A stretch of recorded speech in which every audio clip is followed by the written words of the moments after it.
다시 나타날 겁니다.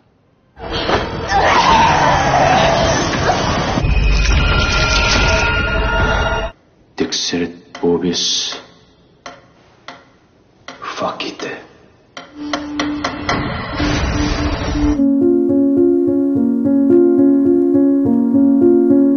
Episode 3 dimulai pada tahun 1995. Dr. Ham yang saat itu mengalami kecelakaan bersama kedua orang tuanya terlihat sedang berada di IGD. Keadaan mereka cukup parah, bahkan darah mengalir memenuhi tubuh mereka. Dr. Ham terlihat menatap ibunya yang berusaha meraihnya. Namun tak berapa lama kemudian ibunya tiba-tiba tidak bergerak. Menurut dokter yang ada di sana, ibunya mengalami henti jantung. Dr. Ham mencoba memanggil ibunya dan saat itulah ayahnya yang berada di sisi lain meraih tangannya. Kondisi ayahnya juga tak jauh berbeda dengan sang ibu. Dr. Ham kemudian meminta ayahnya untuk menyelamatkan ibunya, tapi ayahnya hanya berbaring tak berdaya. Mulut ayahnya terlihat mengucapkan sesuatu, tapi Dr. Ham tak bisa mendengarnya. Tak berapa lama setelah itu, ayahnya juga mengalami henti jantung. Dr. Ham yang melihat itu segera mendekati ayahnya dan melakukan CPR seperti yang dilakukan dokter pada ibunya. Ia terus menangis dan meminta ayahnya untuk membuka mata. Ia juga meminta pertolongan pada Tuhan untuk menyelamatkan ayahnya. Namun harapannya tak pernah terwujud. 하나님 저희 아빠 좀 살려주세요. 죽지 마 아빠. Semenjak itulah Dr. Ham tak percaya pada Tuhan karena ia merasa Tuhan tak menyelamatkan kedua orang tuanya. Ia juga berpikir bahwa manusialah yang menyelamatkan manusia. Scene berganti pada Pastor Moon yang berada di keuskupan. Selagi menunggu uskup Kwak, ia memandangi poster Suster Lee Hyo-min yang disebut-sebut sebagai Bunda Teresanya Korea. Pastor Moon kemudian menunjukkan lambang darah yang ada di rumah Pastor Jung. Uskup Kwak tak mengerti mengapa lambang itu ada di sana, padahal Pastor Jung bukan merupakan anggota 364 Regia lagi. Pastor Moon yakin bahwa itu bukanlah orang yang kerasukan, tapi ulah roh itu sendiri, dan Pastor Moon juga yakin bahwa roh itu akan muncul lagi. Oh Soo-min telah sampai di rumah sakit. Di banyaknya tempat, ia bahkan tak tahu di mana iblis itu akan muncul. Namun, ia memikirkan Song Mi-so, orang yang terakhir kali bersama dengan Woo-ju. Dan dugaannya sangat tepat. Saat itu, Song Mi-so tengah kerasukan dan menyerang Dr. Ham. Soo-min segera menahan Song Mi-so lalu menutupi wajah Song Mi-so dengan salib hingga ia pingsan.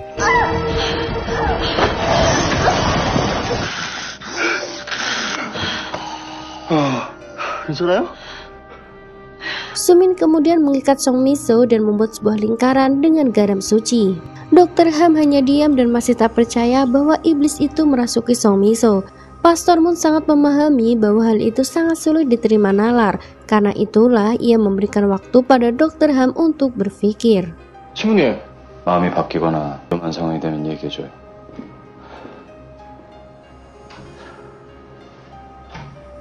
Pagi telah tiba dan akhirnya Song Mi-so telah siuman. Dr. Ham juga berada di sana menemaninya sepanjang malam. Keadaan Mi-so tampak baik-baik saja dan tak menunjukkan gejala orang yang kerasukan. Dr. Ham kemudian meminta Song Mi-so untuk menemui Dr. Jung. Menurut pemeriksaan Dr. Jung, Song Mi-so hanya kelelahan bekerja dan akan membaik setelah istirahat beberapa saat. 그럼 그것 때문에 그런 건가요? 이게 특히 전공의들에게서 자주 발견되는 Sementara itu, Soo-min meminta pada seorang anak untuk menyiramkan air suci pada Mi-so dan menunggu reaksi iblis itu. Namun setelah menunggu, iblis itu tak bereaksi apapun seolah tak berada dalam tubuh Mi-so. 야야야 앉아보니까 뛰지 마. 뛰지 말라. Pastor Moon kemudian memeriksa seluruh rumah sakit jika mungkin saja ada yang terlewat. Ia juga meminta Soo-min untuk mengawasi Dr. Ham dan Mi-so. Oh Soo-min tak keberatan mengawasi Mi-so, tapi ia seolah enggan mengawasi Dr. Ham.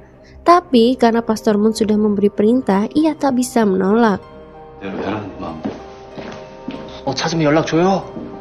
Di tengah pengawasannya, Oh Soo-min baru tahu bahwa Song Mi-so mengalami perundungan dari seorang dokter senior.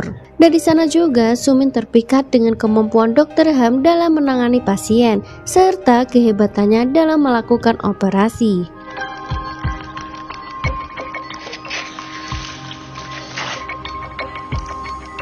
스프너 준비해주세요.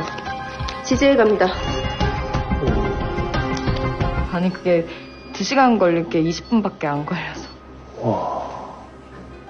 Sementara itu, Pastor Moon terlihat membaca catatan eksorsis Pastor Jung tentang kasus kerasukan seorang anak. Sebelum meninggal, Pastor Jung juga mengatakan hal itu pada Pastor Moon. Dalam kasus tersebut bahwa iblis itu muncul dari alam bawah sadar manusia. Karena itulah saat itu mereka terpaksa melakukan eksorsis sampai ke alam mimpi untuk mengeluarkan iblis itu. 무의식. Di sisi lain, polisi junior asuhan detektif Ko yang bernama Chang Kyung-ran juga sedang memeriksa kasus kematian Pastor Jung. Ia juga melihat rekaman CCTV Pastor Moon yang memanjat pagar memasuki rumah Pastor Jung. Ditambah lagi, ia juga tahu bahwa Dr. Han melaporkan tentang seorang pastor yang membawa lari pasien. Tapi setelah Kyung-ran menyelidiki, tak ada laporan tentang hal itu. Namun ia curiga bahwa semuanya berhubungan. Tak ingin juniornya tahu masalah itu, detektif Ko melarang Chang Kyung-ran untuk menyelidikinya. 뭐 하시는 거예요? 넘지 말라고 라인 친구야. Dr. Ham terlihat menerima telepon dari dokter yang sekarang menangani Woo-ju. Kondisi Woo-ju membaik dengan cepat, bahkan ia akan segera dipulangkan. Dr. Ham semakin bertanya-tanya kebenaran tentang makhluk yang telah meninggalkan tubuh Woo-ju. Saat itu juga, Pastor Moon mengirimkan pesan untuk tidak membiarkan Song Mi-so tidur. Dr. Ham kemudian mengajak Mi-so untuk mengobrol dan memberikannya obat. Kondisi Mi-so terlihat sangat kelelahan. Karena itulah Dr. Ham pergi untuk membuat perubahan jadwal dan menemani Song Mi-so untuk shift malam. 김유리쌤 어디 갔어요? 네 당직 내가 뛸게. 나중에 또 무슨 부탁하려고. 그냥 오늘은 내가. Tak lama kemudian, Dr. Ham telah kembali lagi ke ruang istirahat. Ia melihat Mi-so berdiri di samping jendela dan mengumandangkan sesuatu.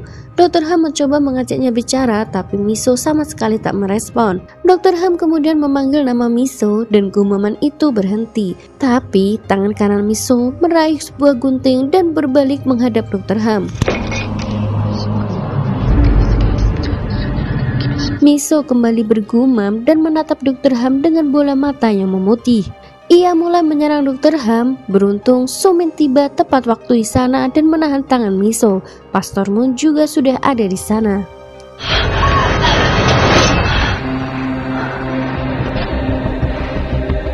Shin Mi-yeon terlihat menghubungi detektif Ko untuk pergi ke rumah sakit selatan menggantikannya.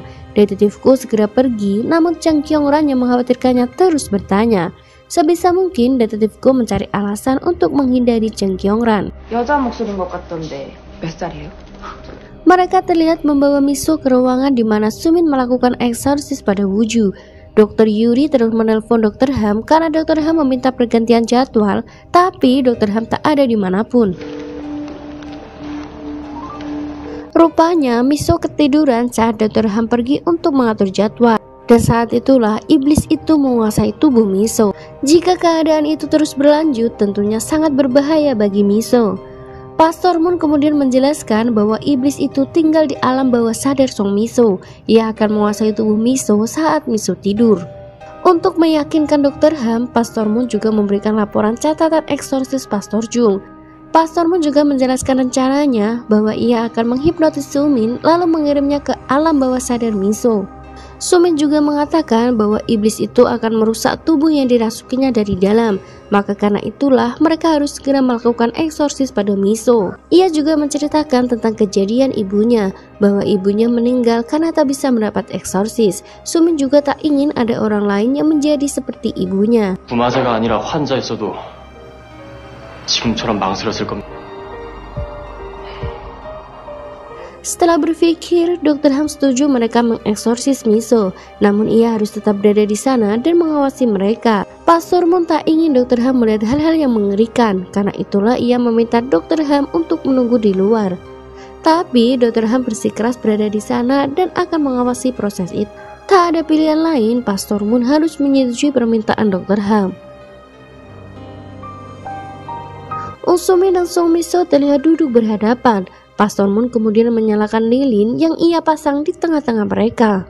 Pastor Moon memberikan penjelasan tentang apa yang harus dilakukan Sumin di alam sana dan bagaimana ia harus kembali nanti. 나중에 무의식으로 들어가면 그곳이 어떤 이유 여하를 막론하고 튀는 행동을 하면 그것은 악마가 만든 세상이고 악마가 조종하는 세상이다. 악마가 네 정체를 깨닫는 순간 악마가 만든 세상 전체가 널 공격하기 시작. 악마가 아무리 생생한 세상을 구축했더라도 현실이 아니라 꿈이다. Pastor Moon kemudian memulai ritual dengan kalimat-kalimat yang membuat Sumin terhipnotis. Ia mulai menghitung mundur untuk membuat Sumin masuk ke alam bawah sadar.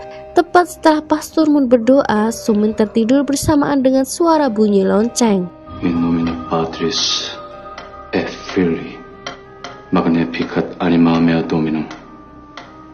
Fuck it.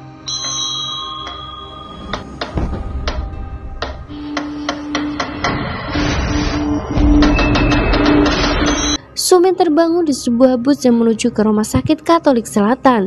Terlihat banyak orang yang berada di sana layaknya seperti manusia biasa. Sumin terdengar berteriak meminta supir untuk menghentikan bisnya. Namun tiba-tiba semua orang yang ada di sana menatapnya tajam.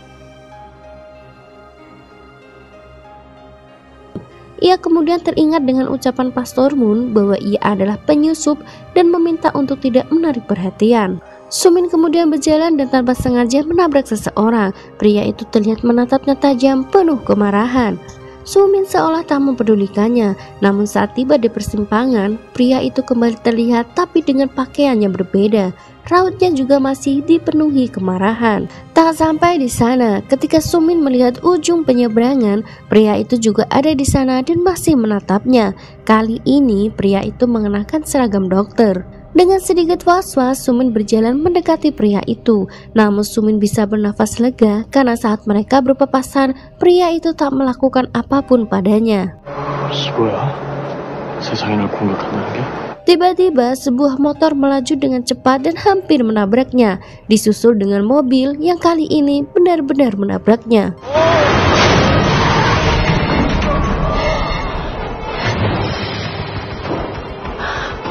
영적인 이유로 육체에 생기는 상흔입니다. 누가 지금 송 선생의 무의식에 확실히 들어갔다는 뜻입니다.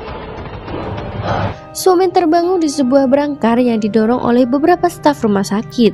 Tangan dan kakinya terikat, bahkan sebuah kain juga menyumpal mulutnya. Dari pembicaraan mereka, terdengar bahwa kondisi Sumin sangat kritis. Somiso yang saat itu menjadi dokter yang menanganinya, meminta membawa Sumin ke ruang operasi. Terlihat jam di dinding saat itu menunjukkan pukul 1.35. Sumin mencoba berteriak tapi tak ada yang mempedulikannya. Mereka kemudian membuka ikatan tangan dan kaki Sumin. Kesempatan itu digunakan Sumin untuk menjatuhkan diri. Ia kemudian kembali bangun dengan telapak tangan yang ia gores membentuk salib.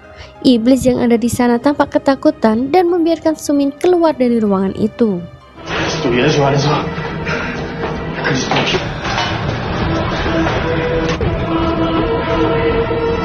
Layaknya seperti rumah sakit umumnya, rumah sakit itu juga dipenuhi banyak manusia.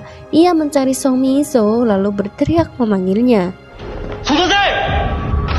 Namun karena teriakannya, semua iblis yang ada di sana menatap tajam ke arahnya. Hingga sedetik kemudian mereka langsung memburunya.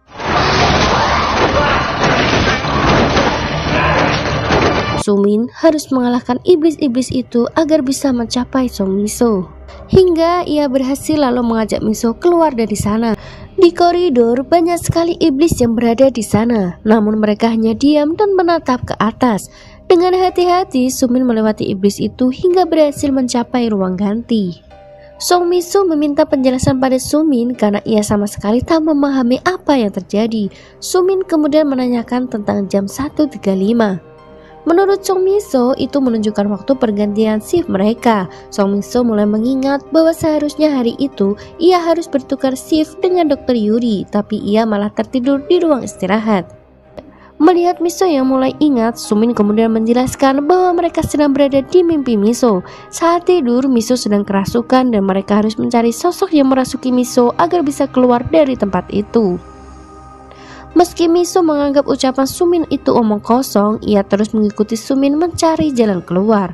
Begitu keluar dari ruangan itu, manusia-manusia yang lebih mirip zombie mulai mengejar mereka. Sumin berusaha semampunya melawan iblis-iblis itu. Sumin kemudian membuka pintu di sebuah ruangan dan tanpa ia duga mereka sampai di tempat yang sangat ia kenali, yaitu rumahnya. Sumin tak mengerti mengapa ia bisa sampai ke rumah lamanya, padahal saat itu ia sedang berada di mimpi Miso. Tak lama kemudian, ayahnya keluar dan menyambut mereka. Ayahnya tampak tak mengenalinya, lalu meminta mereka untuk segera masuk ke dalam. Di dunia nyata, tangan Sumin terlihat bergetar membuat Pastor Moon menggenggamnya. Ayahnya kemudian membawa mereka ke dalam kamar ibunya. Rupanya ia kembali ke saat ibunya kerasukan, dan mereka datang sebagai dokter yang menanganinya. Sumin membeku melihat kondisi ibunya yang kerasukan. Ia bahkan menatap ibunya sedih dengan kedua tangan yang diikat dan mata yang terus saja melotot ke atas. Miso tampak mulai mempercayai ucapan Sumin. Ia bahkan ingin tahu bagaimana mereka bisa keluar dari sana. Namun tidak dengan Sumin. Seolah sudah masuk ke dalam dunia yang diciptakan iblis, Sumin ingin menyelamatkan ibunya dan membawanya ke gereja. Sebenarnya ia tahu bahwa semua itu hanyalah ilusi, tapi Sumin tak bisa meninggalkan sang ibu begitu saja. Ia bahkan mulai meneteskan air mata. Dengan lirih ibunya mulai memanggilnya. Air mata Sumin mulai mengalir lalu mendekati ibunya. Kesedihan juga terlihat jelas di raut wajahnya. Ibunya terlihat mengulurkan tangan dan mencoba meraih tangan Sumin. Sumin yang masih menangis juga mengulurkan tangannya mencoba meraih tangan sang ibu.